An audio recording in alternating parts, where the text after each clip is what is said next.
Story number 1.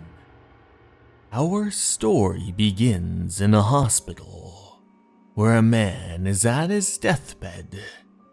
He is being comforted by his girlfriend. Futa, you smell so sweet, like a fragrant tea olive. It's because you always talk about that smell. I can't be stinking like a sick person around you. What are you saying? After I die, I'll stay at your side and protect you. So, if you ever pick up this scent, you should be careful. Do you know how crazy you sound right now? There's no way I could go on living without you. There would just be no point for me anymore. The day that Futa and I had that conversation was the final day I got to spend with him. Unfortunately, after that day, the poor woman was completely distraught. The tragedy was consuming her, making her everyday life difficult. Her boss approached her. Hey, I know you're going through a rough patch. What with your boyfriend and all, but there's work that needs to get done. Head outside and clear your head for a while. Got it. Sorry. And so, she walked out from her company building, deciding that some much-needed fresh air may calm her down. But then, in a strange turn of events, she was able to smell a familiar odor. It was that tea olive fragrance, the one she remembered from Futa. Uh-huh. This smell. And then, all of a sudden, a vase fell toward the pavement, crashing right in front of her. If that had hit her from that height, it would have been the end of her. A man loomed looking at her from above. I'm so sorry. My hand slipped. Are you hurt? No, I'm fine. She replied, but she was trembling in fear, sweat dripping down her entire body. And now the scent is gone. Later that day, when she was traveling throughout the city, the light turned, signaling for her to cross. But as she went to cross through the crosswalk, she once again smelt that familiar fragrance. Again. And then, a man on a motorcycle came storming by, part of it hitting her as she fell toward the curve. He blew past the signal. If I hadn't come to my senses and realized. But off in the distance, she noticed where the scent was coming from. It seemed to be some sort of silhouette. And then, just like that, it disappeared. After that, I would smell the scent of fragrant tea olives everywhere, and each time I did, I narrowly escaped my death. Hey, it took so long for me to realize because of being extremely absent-minded lately, but you've been staying by my side and protecting me, right, Futa? I'm glad. I'm so glad. But at the same time, it tears a hole in my heart. Whenever I come across your scent, I know that I need to stay away. I just want to be with you. The poor girl began to sob once again. She truly missed her dear boyfriend. But before she could mourn any more, she once again smelt it. Fragrance. The fragrance of tea olive, coming from a nearby room in her apartment. She opened the door where it was coming from and called his name. Futa? As she entered, the fragrance was stronger than any time before. In that instance, all kinds of boxes filled with knives and cleavers began to fall, crashing down toward her and slicing. This time, it had drawn blood. I need to be strong. Ever since Futa passed away, I've been so careless, nearly getting myself killed more times than I can count. He told me exactly how this would happen, and I still can't avoid messing up. When danger is approaching, his scent pops up alongside it. No, wait, could that be backwards? When his scent approaches, it brings danger with it? Even more of that scent appeared. This time, it was coming from the nearby cabinets. She looked over in awe as they began to fall down, falling, tumbling toward her. But would she be alright this time? Back inside her apartment, she lay beneath all the shattered rubble. That couldn't possibly be. I made it out this time again thanks to Futa. But as she looked over, she saw a pair of feet. Ghostly feet. They must have belonged to Futa's ghost. The one that had been protecting her, right? But as she looked up, calling his name, Futa? a familiar voice called. Why won't you die?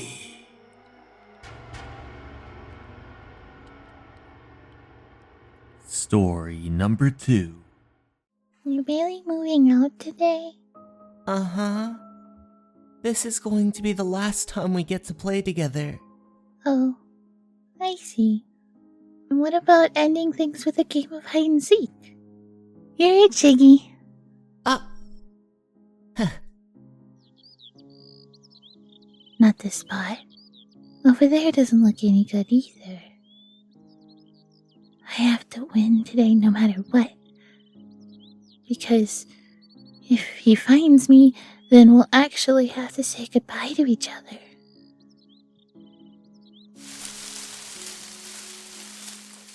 A fridge? Could be dangerous, You ready? but... Come get me! Ready or not, here I come! Huh? Not here. Chio! Huh. Found her. Hickey.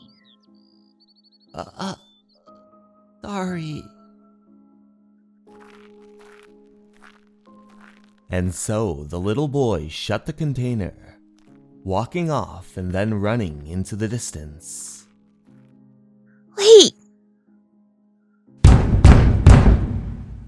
It won't open! The door is too heavy. Many years later.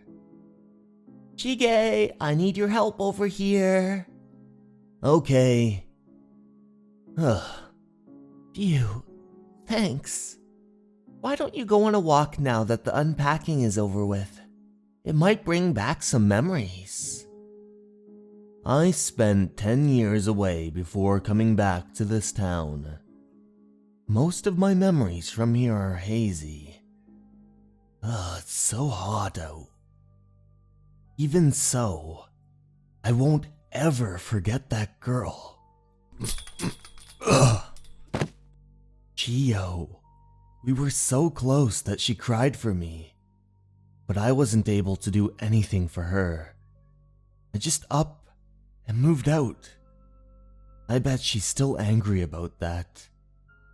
Nah, she probably forgot about it by now. Huh?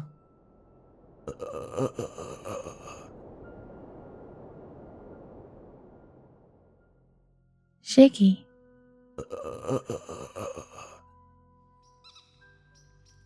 You scared me, popping up in the middle of nowhere like that.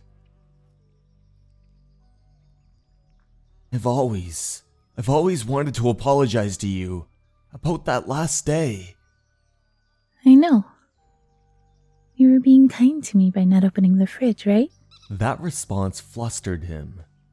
He sat there for a moment and then responded, We've both grown a bunch, huh? Now you'd never be able to fit in here. He attempted to open the fridge, and then she gave him a menacing glare and screamed, Don't open that. Huh? Why? Are you keeping something weird in here? She didn't say anything. Hey, do you know about Schrodinger's cat? Huh? Schrodinger's cat? It's the name of a famous thought experiment. The cat is placed inside of a box that has a chance of releasing poison gas. Until you open the box and check, you can't know whether the cat is alive or not, which means the cat is a being that is both alive and dead at the same time.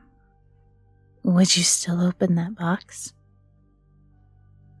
Hey, stop teasing me. If you're afraid, just take a couple steps back. As he began to open the chest, first thing he noticed was the protruding, rotten odor emanating from it. That was when he saw what was inside.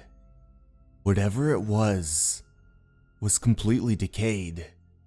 All kinds of strange things were swarming around on the inside, and he can't forget how that one eye looked at him, as if it was staring into his very soul. Huh? I haven't opened it yet. What was that?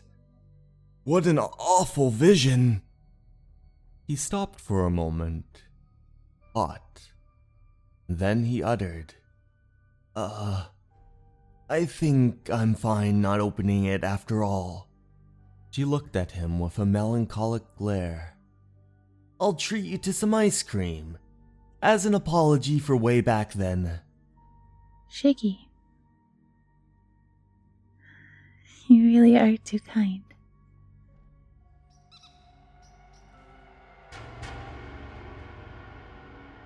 Story number 3. I can't reach it, the boy said, as he stuck his hand underneath a nearby vending machine, reaching for a coin in the shadows. But that was when a twig reached underneath, hitting the coin and knocking it out. Huh? A shadow loomed around the corner, and then his friend came out and said, Look, I found this stick. It feels insanely cool to hold. Wow, that's so cool. I'm gonna try looking under that machine over there, he said as he walked over to another vending machine, peering underneath but seeing nothing but dried leaves. Well, is there anything underneath? Today's not looking too good. Looks like we cleaned her out good last week. There's another vending machine that has a lot of money under it, but when I went there the other day, the adults got mad at me.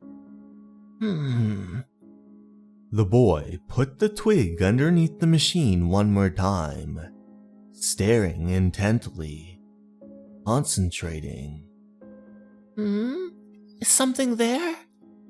That was when he pulled out a paper bill, displaying it proudly in his hands as the two of them gasped in joy. As the day went on, the two of them continued to search, in between vending machines and underneath again, until finally dawn turned to dusk. It must be nice to have money like that. I can think even bigger now. Tomorrow is going to be fun. The truth is, I've been saving up all the money I've found so far, and I'm really close to buying one now, a soccer ball. And after that, I'm planning on becoming a super duper good soccer player and making a ton of money. That sounds nice.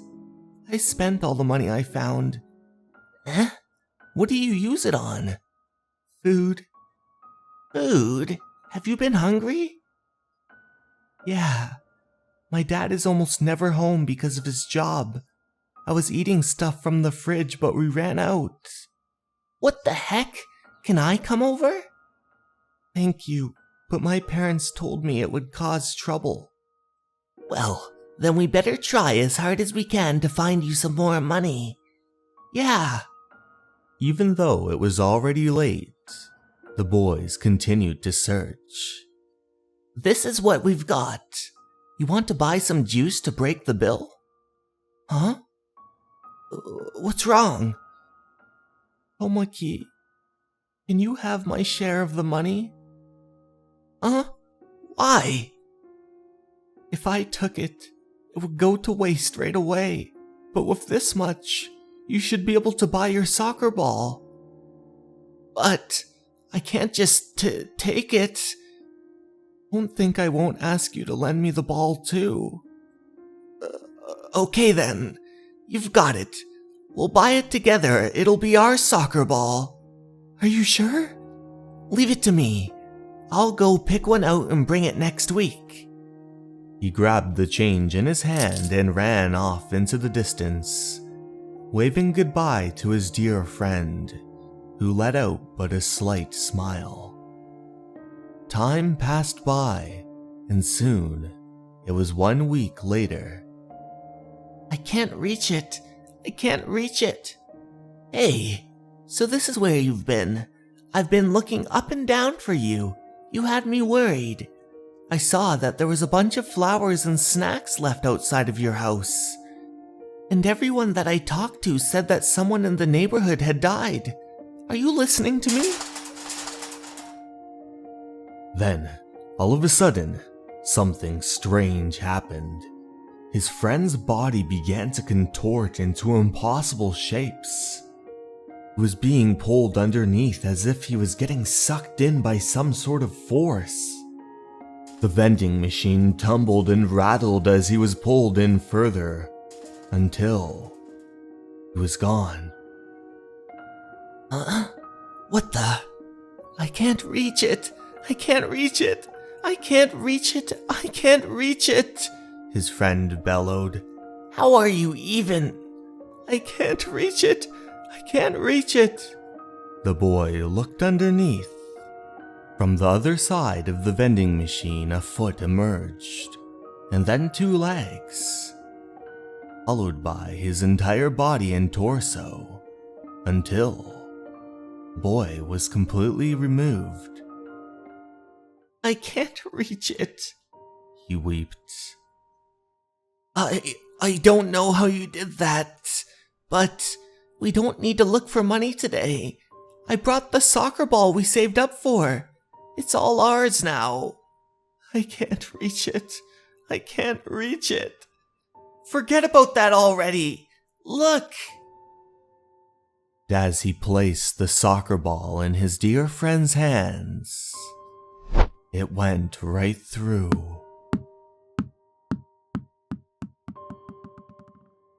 I just want to reach it. Story number 4. The town where I live is the most well-known place for scarecrows in all of Japan. I have no clue how, though. No one else in the town knows how either. That day I was walking down the path. That was when I heard a strange rustling nearby. I looked over, and a strange man emerged. Hey, sorry to bother you, but could you lend me a hand here? He said. You're really saving me. This thing is heavy as all get. Oh, it's no problem, please. Sir, don't worry. And so, I continued to drag it down the path for that old man. Oh, mister, did you make this scarecrow? The man looked over. No way, These scarecrows give me the heebie-jeebies. Someone keeps coming through and leaving them behind. Now, I have to clean them up whenever that happens. Oh, is that so? That being said, it's pretty rare to see them pop up in all honesty. But I can find a use for them here and there, so they're not too much of a pain. Wait here for a second, boy. And so, I waited, holding up that strange scarecrow. And then, the man returned. Ah, thank you for waiting. We'll put it away in here for now. Inside his storehouse, there was an abundance of scarecrows. My guess is they were piling up from all the ones that he had found left on the path. Ah, guess they're starting to pile up. Need to get them cleared out of here one of these days. So, how long have people been leaving scarecrows behind in this area? Well, for as long as I can remember. I'll look into it deeper and see if I can get this nipped in the bud. Thanks for your help, boy. Later that night, I arrived home. I'm home! That was when I saw that a vase was broken in our living room. As a matter of fact, it was my dad's favorite vase. I screamed, "Dad, your favorite vase is broken!" Oh, that? I threw it on the floor myself. I stared at my father in awe. How could he say that? He'd cherished that vase his whole life. He remarked, "I took it in for an appraisal and they told me it was worthless, so I got pissed off. For God's sake, I should have never gotten it appraised. Just having the vase to look at, it was enough to make me happy. I guess it goes to show that there are always things out there better left unknown." Just like every other day, I exited our house and journeyed on the path. That was when I came across a strange silhouette in the middle. What? A scarecrow? And why is it right in the middle of the path? What a pain. I decided to ignore it and walk by, but that was when I realized something was off about this scarecrow. Something sinister. The more I examined it, the more I realized how familiar it was. Is that... No, it couldn't be, right? And so, I returned back to the storehouse. "Hey, mister!" Did he make this one of himself? "Mister, are you here?" Seems like he was looking into the scarecrows pretty diligently. I briefly studied his notes and noticed a missing persons register. Flipping through the pages, I seen all kinds of wanted people. People that hadn't been seen in ages. But something about them was also familiar. Where have I seen these people before? That's when it hit me. The scarecrows from the other day. I slowly looked behind me and saw their uncanny faces. No way! They couldn't be! I recalled the words in the article. Found out something I shouldn't have ever. That was when something strange and bizarre happened. My feet began to buckle and spin around me. Huh? No! Stop it! My whole body began to metamorphosize and turn into wood, and then I fell down toward the floor. I too had become one of those scarecrows. and I realized the horrible truth of everything.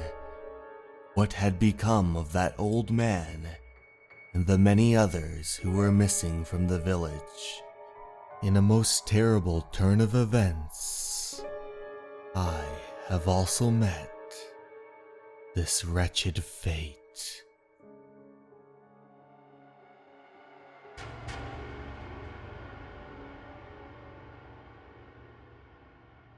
Story number 5. A burial? A mound of severed heads? Yeah, I heard it's a site where the remains of old criminals have been laid to rest. Some say the buried heads come to life roaming in search of their bodies. Wow, that sounds crazy. Do you really have to go to a place like that, dear? Yeah, kind of. It's right next to my friend's house. It gives me the creeps. Ha. You hear that? Your mama is a scaredy cat. Okay, go on, make sure you have some fun and don't get too scared. We'll be holding down the fort for you. I'll be sure to come back before it gets dark. Later that night.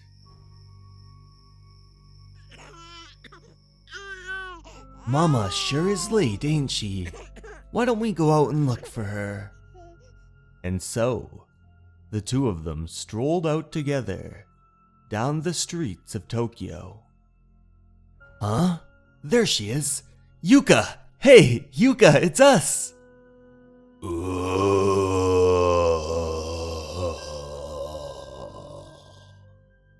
But it wasn't Yuka. It was some scraggly, messed up man with a scar going right across his eye. Sorry, I mistook you for someone else. But the man merely let out a chuckle and a smile.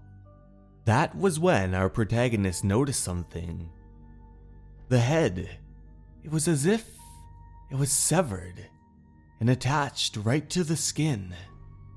Something was definitely peculiar about this. The strange figure was also struggling to walk. He waddled and swayed, but that was when it hit him. No, wait, the buried heads come to life in search of their bodies. No, it can't be. He dialed on his phone. Come on, answer the phone already.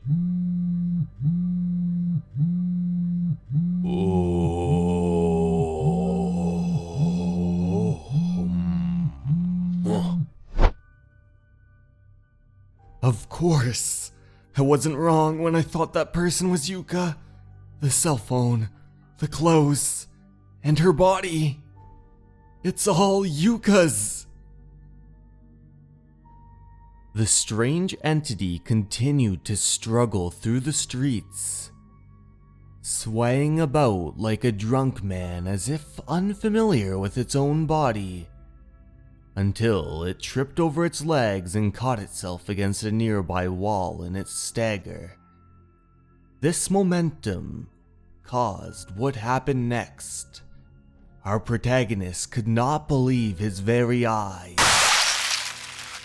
The head detached from the body as the dismembered body dropped to the ground. No, this can't be! The dismembered body then picked itself back up, grabbing the head within its grasp.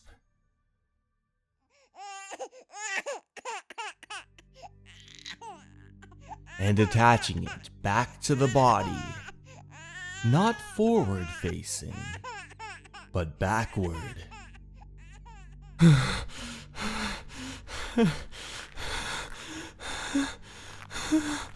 Don't come any closer! Don't come any closer! He grabbed a nearby glass bottle, wielding it in his palm.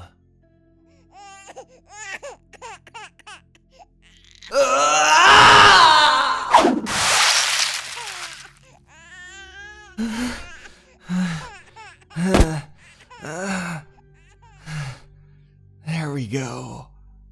But then, all of a sudden, the head's eyes opened. It bounced about the floor and down the alley toward the street. Our protagonist was in shock. All he could but do was cry as the tears streamed down his cheek. For what remained of his darling Yuka lay splattered against the asphalt, mangled, her head decapitated, the putrid smell emitting from her body and the horrid sight. All he could but do was cover his mouth in shock.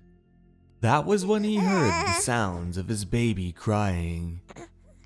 Thank God. At least, you were still okay. He approached his dear child to make sure that he didn't have any strange injuries or marks. Thankfully, everything looked fine. But then, he peered into the cradle, and this was what he saw.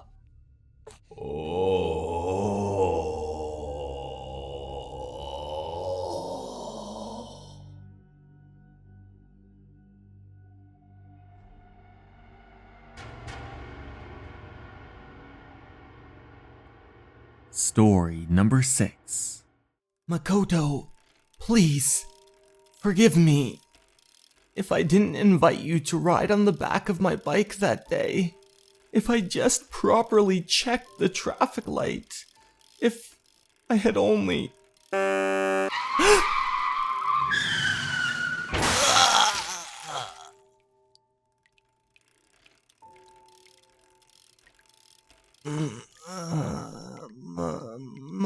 Makoto? Hey, Makoto! Makoto! Later, back at our protagonist's place. Rin, we're going over to Makoto's place. Okay, Mom. The two of them walked toward the door, and then Rin said, I'm sorry, Mom. I'm sorry for being such of a nuisance. They sat there in silence for a moment, and then shut the door behind them.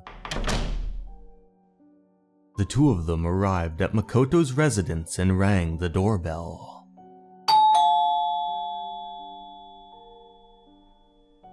They were greeted by Makoto's guardian. Didn't have time to make anything. Here, have some tea though. I remember it well. The day that Rin first came over to visit. Makoto suddenly came barging in with him, so I could only serve tea at the time too.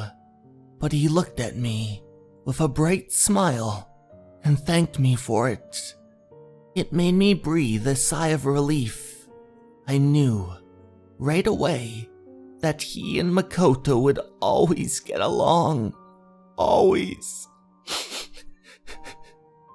He began to weep. Rin didn't know what to do. All he could do was apologize and say, I'm so sorry. You placed your trust in me, and all I did was betray it. I've robbed Makoto. I've robbed him of his future. Then his mother apologized too. I'm sorry. It was Rin who caused Makoto to get caught up in that accident. The guardian looked at them for a moment, and then said, Please don't apologize. I know, but just saying sorry will do nothing for... That was when she grabbed his hands. You're feeling the same pain I am, aren't you? She said. If it's fine by you, please, come visit whenever. Our door will always be open, anytime. He bowed and sat there in silence for a moment, and then the two of them uttered, Thank you so much. After having chatted at the table for a while, The group of them went up toward Makoto's room. This is Makoto's room. It's exactly the same way as it was that day. I'm pretty sure a lot of Rin's stuff is still in there. Take home whatever you feel like. No, they're gifts. If it's not a problem, I'd like him to keep them. She knocked on his bedroom door and said, "We're coming in, Makoto." The door slowly opened. There lay Makoto, attached to some sort of life support system.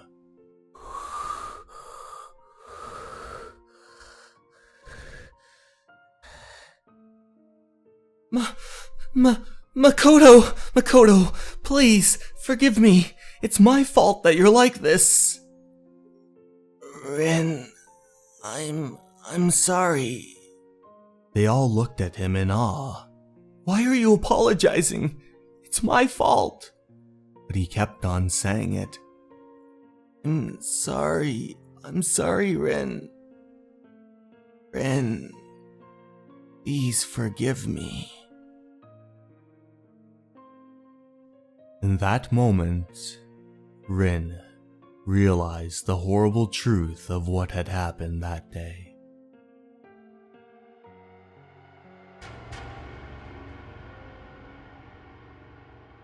Story number 7. Our story begins with a girl who has a book in her hand. It reads University Entrance Exam Study Guide, a book of the past questions compiled. She speaks. I bought it used because it was cheap, but this thing is nearly falling apart. She ever so slowly flips the page, and what she sees is A sticky note. Drill down the memorization first. What a diligent person. I guess they wanted to mark what to review. Later that night, she continues to flip through that book and study. That's when she happens upon another page. This question gets me every time. She's like me. While going through the review book, I started to feel a connection to the previous owner. It was like we were having a study session together. She flips again. My grades aren't going up. She looks down with a melancholic glare forming on her countenance. Mine either. It's alright, we just have to keep on trying. She flips again. No, that's wrong.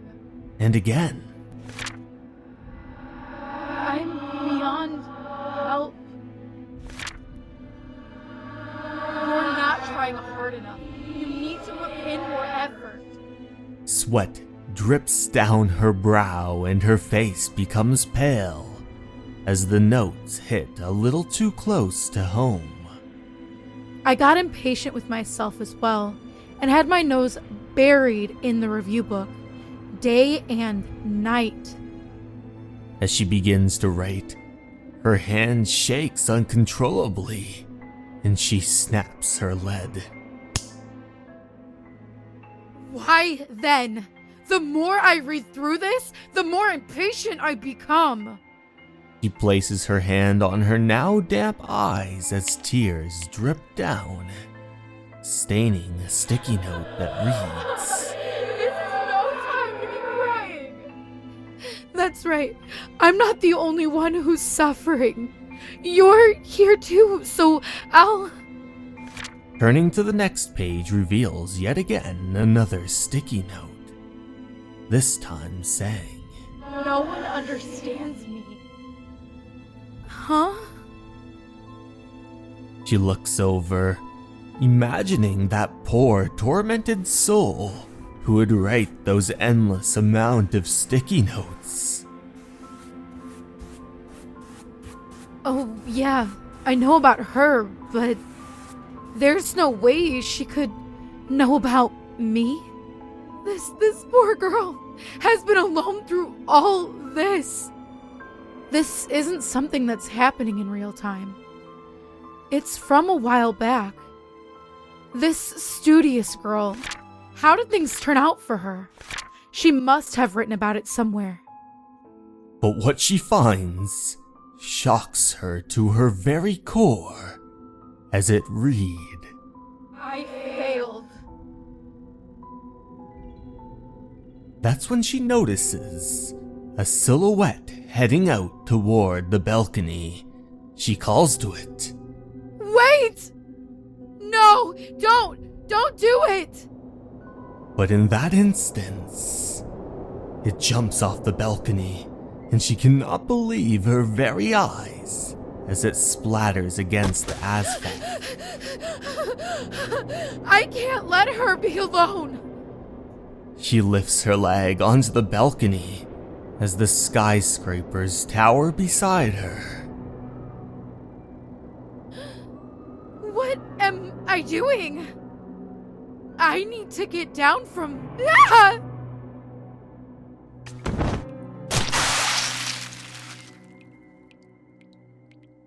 Her crimson red blood stains the ground, then spreading to the study guide, creating a book, a red book. The wind causes the pages to flutter, revealing one final page with one final sticky note that reads, Nicely done.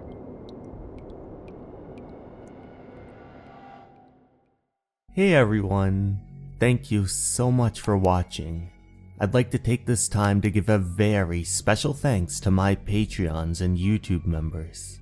Sarah De Jesus, Motosurf, Cleo, Minue, Tago, Andre Wolf, Voodoom, Louise V, and Alex S. Thank you so much everyone, and remember, you're important and you matter. Have a great night everyone. Goodbye.